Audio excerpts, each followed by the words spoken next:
नमस्कार, मैं हूं आकर्षण उपले और इस समय आप ये सीधी तस्वीरें देख रहे हैं IBN 24 पर। लोकसभा चुनाव हो चुके हैं, 4 जून को नतीजे आने हैं और कल आखिरी चरण के चुनाव हैं, जिसके बाद कल शाम को एग्जिट पोल भी आ जाएगा कि आखिर इंडिया गठबंधन और एनडीए की क्या स्थिति है पूरे देश में। लेकिन हरियाणा के लोगों की टेंशन ये है, हरियाणा के नेताओं की टेंशन ये है, हरियाणा बीजेपी और हरियाणा कांग्रेस की टेंशन ये है कि आखिर हरियाणा में बीजेपी और कांग्रेस का जो अलायंस है वो कितनी सीटें जीत रहा है। तो कांग्रेस ने इंटरनल फीडबैक लिया है अपने एमएलए से, अपने पार्टी के कार्यकर्ताओं से, जहां पर कांग्रेस को उम्मीद है कि हरियाणा की 10 लोकसभा सीटों में से 8 लोकसभा सीटें कांग्रेस जीतने जा रही है या जीतने की स्थिति में है। भूपेंद्र सिंह हुड्डा को यह रिपोर्ट दी गई है। भूपेंद्र हुड्डा ने यह रिपोर्ट हाईकमान को दे दी है, जिसमें यह दावा किया गया है कि हरियाणा की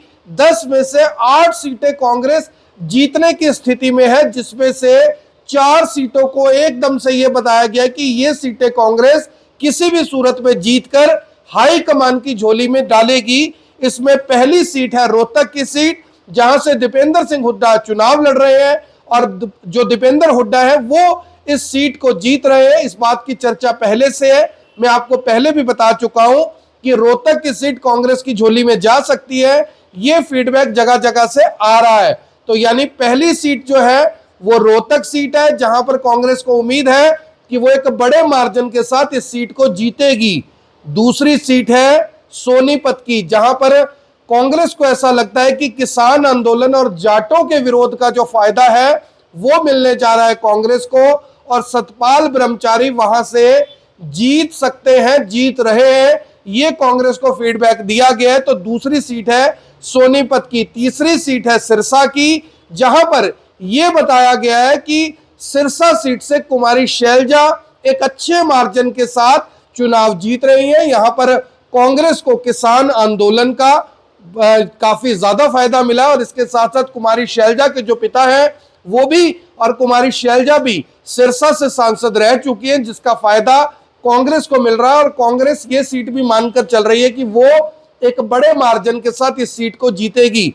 चौथी सीट है कांग्रेस और आम आदमी पार्टी का अलायंस, जो कि कुरुक्षेत्र सीट है। वहां पर भी खबर यह आ रही है कि कांग्रेस को जो फीडबैक दिया गया है उसमें यह बताया गया, जो एमएलए से फीडबैक लिया गया है, इन लोकसभा इलाकों के जो कार्यकर्ता, जो पार्टी के कार्यकर्ता है, उनसे फीडबैक लिया गया। उन्होंने बताया कि कुरुक्षेत्र की सीट सुशील गुप्ता जीत रहे हैं और ये सीट भी कांग्रेस की झोली में जा रही है।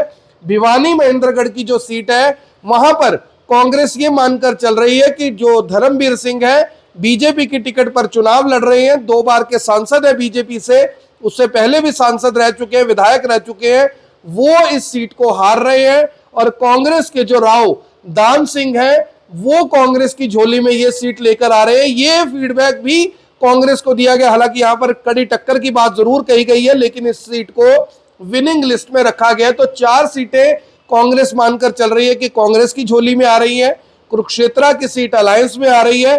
इसके बाद की जो सीट है वो बड़ी हॉट सीट है, और ये सीट है करनाल की सीट।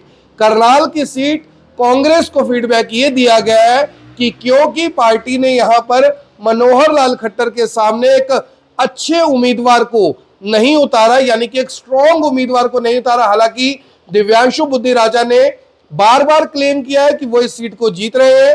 दिव्यांशु बुद्धि राजा ने ये चुनाव अच्छे तरीके से लड़ा, पब्लिक कहीं ना कहीं उनके साथ जुड़ी हुई भी दिखाई दी, लेकिन कांग्रेस ने ये फीडबैक दिया है कि यहां से बीजेपी जीत रही है। और जीत का अंतर भी कांग्रेस को बताया गया कि 2 लाख से अधिक का जो मार्जिन है वो बीजेपी को मिल सकता है, यानी 2 लाख से अधिक वोटों से कांग्रेस इस सीट को लूज कर सकती है। ये कांग्रेस को फीडबैक दिया गया। इसके बाद गुड़गांव सीट के बारे में यह कहा गया है कि यहां से 5 बार के जो सांसद रह चुके हैं राव इंद्रजीत सिंह, वो ये सीट निकाल रहे हैं।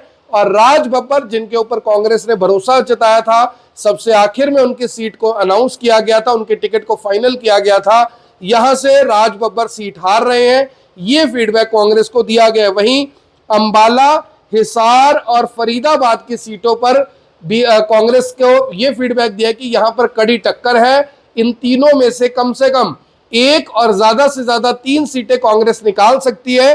और हिसार में, अंबाला में, फरीदाबाद में कड़ी टक्कर के बावजूद कांग्रेस को उम्मीद है कि वो यहां से बीजेपी को हरियाणा में कामयाब होगी। जाट आंदोलन, जाट जो थे उनका फायदा कांग्रेस को मिल रहा है, जाटों के वोटिंग करने का फायदा मिल रहा है, किसान आंदोलन का फायदा मिल रहा है, सरपंचों ने जो ऐलान किया कि वो कांग्रेस को अपना समर्थन देंगे, बीजेपी के खिलाफ वोटिंग करवाएंगे और करेंगे, इसका फायदा कांग्रेस को मिल रहा है। और इन 3 सीटों के ऊपर कहा जा रहा है कि यहां पर जो चुनाव है वो पार्टी जीत सकती है।